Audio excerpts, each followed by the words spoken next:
The history of wrestling has given us an insane amount of great and legendary matches and moments. Hey, I've seen this one. This is a classic. And others, well, not so much. With such a rich history, I was wondering what matches actually changed the landscape of wrestling forever, introduced a whole new style to an audience, changed the way viewers perceived wrestling, or inspired a whole new generation of guys trying to emulate what they saw. And it goes without saying, the list is nowhere near complete. Now, guess what? I'm starting a new list. And there are probably a dozen more to mention. You can let me know in the comments about what matches you think should be up there. I'm always happy to learn and rewatch the classics. It's sometimes tough to say if things happened before already, like with so many firsts. Uh-oh. WWE. Did it. WWE. Did it. And with some of the gimmick matches, like in the case of the TLC or Hell in a Cell, the first, sometimes even the second, are still regarded as unmatched. But how about the most classic one, an old-fashioned cage match? You know, I was convinced that Jack Bloomfield versus Count Pedro Rossi was the world's first recorded cage match, with a cage constructed out of wood and chicken wire, which inspired a whole new subgenre of wrestling. But nope. Throughout my research, I realized that Rossi had done them before, and there was an earlier one in Missouri. Another one in the category of firsts might have been the Texas heavyweight title match between Buddy Rogers and Gorgeous George in 1946. This might have been the first time a gimmick wrestler main evented, but you could argue that the in-ring debut match of Gorgeous George might be the first time instead. And with his promos, he inspired Muhammad Ali. So I got this from Gorgeous George. I said, ooh, this is a good idea. Who inspired Billy Graham, who inspired Hogan. Yes. Funny, isn't it, how that works sometimes?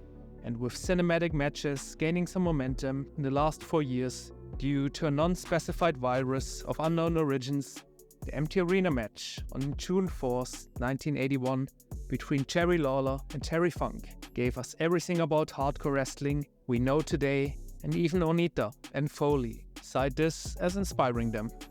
And between those two inspiring every other hardcore match and performer, this match in particular could be seen as the catalyst of the hardcore style, even though it have been around long time before that.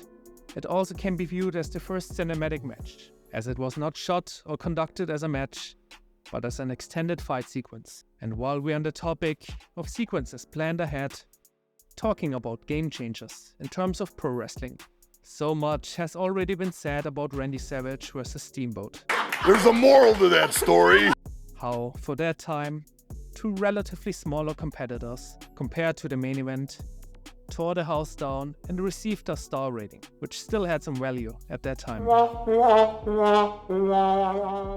But people sometimes forget how amazing those house show matches were before that. What also gets left out of the discussion is the build. The deal with Savage attacking Steamboat with the ring bell, and his recovery was very well done. That only added to the match so much more, if you were a fan at the time. But also here in Japan in the early 80s, certain matches changed the landscape for a style that is still seen around the world. The first match between the original Tiger Mask and the Dynamite Kid in '82 still holds up. I would say some of the psychology is even better than today, with just as much athleticism. You can really see how much not only Benoit, but pretty much the whole cruiserweight division emulated his style when you watched Dynamite's matches in Japan. It wasn't just the high spots that made the series revolutionary.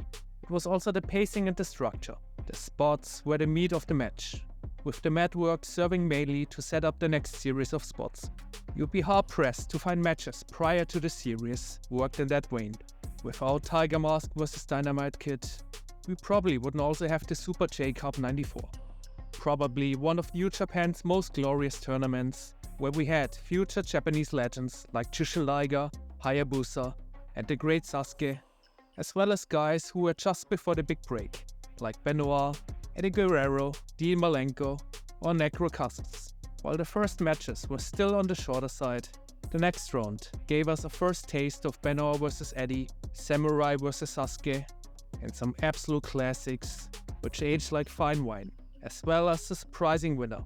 Wonder what happened to that guy. Jesus! Jesus! But also heavyweights, like Tenryu vs Tsuruta and Mitsuharu Misawa vs Toshiaki Kawada, are matches that pretty much everyone in Japan, and to a certain extent in AEW, have been trying to emulate for the past 30 years. They fought to countouts, non-finishes, they've knocked each other out, and still Tsuruta can't shake the dodged, determined Tenryu. It was a huge step into the modern era, and one which laid the blueprint for the King's Road classics of the following decade, as it worked multiple layers of storytelling alongside a relentless, rugged fighting style.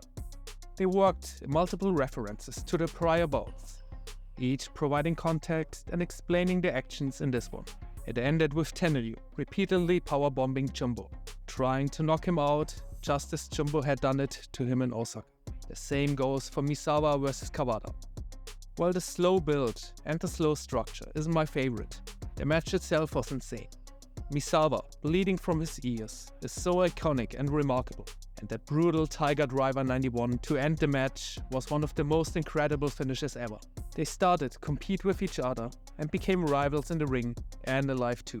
This one is one of the best feuds of all time, and its most remembered act right there. Each of those matches was pivotal in the evolution of the Attitude Era, one of the most revered eras in wrestling history that ultimately led to the demise of WCW. Bret Hart vs Austin elevated Austin to the next level in the WWF. He was already popular, but putting him in that match against one of the best and having him pass out solidified him as the top star and a badass, never giving up, passing out in the middle of the ring. That visual served as the defining image of the Attitude Era and Stone Cold Steve Austin. Plus, the double turn was simply brilliant. After that, we also had Austin vs Owen, that transformed the way Austin worked. He had to adapt his style to be more of a brawler, which was extremely useful given the talent he had to work with in the first year of his title reign. Also, the brawling style fitted way better in the Attitude Era than the technical wrestling, and especially when wrestling the likes of The Undertaker, Mankind, Kane, and so on, brawling was a far better option than technical wrestling.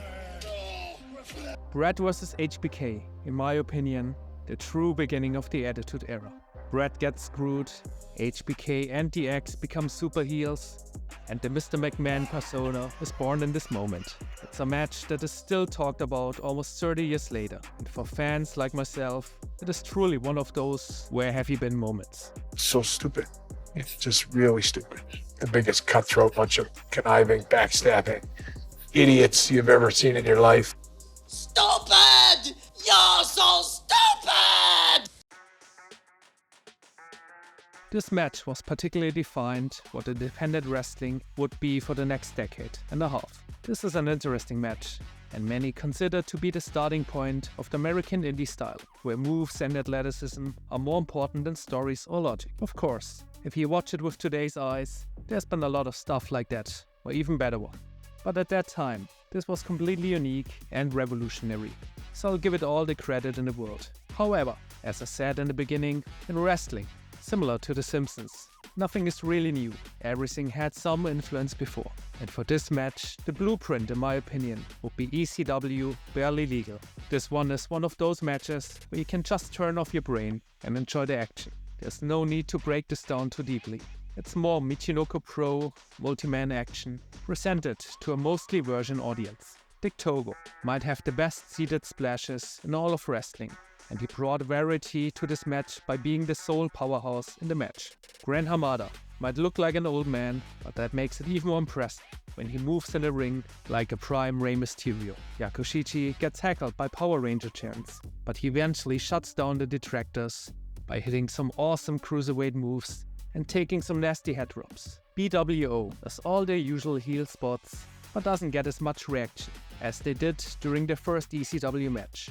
This brings me to the last modern-day wrestling influence, All of this came together in a match of 3 stars, 2 of whom are still performing at a high level at the 2 biggest companies in the States. This match took what was growing at American indie style and made it a modern template for wrestling.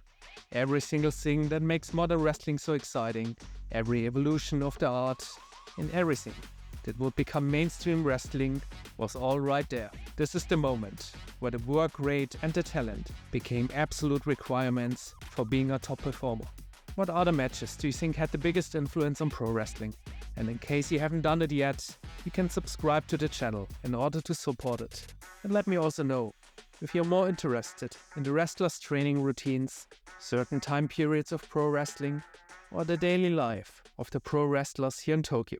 See you next time.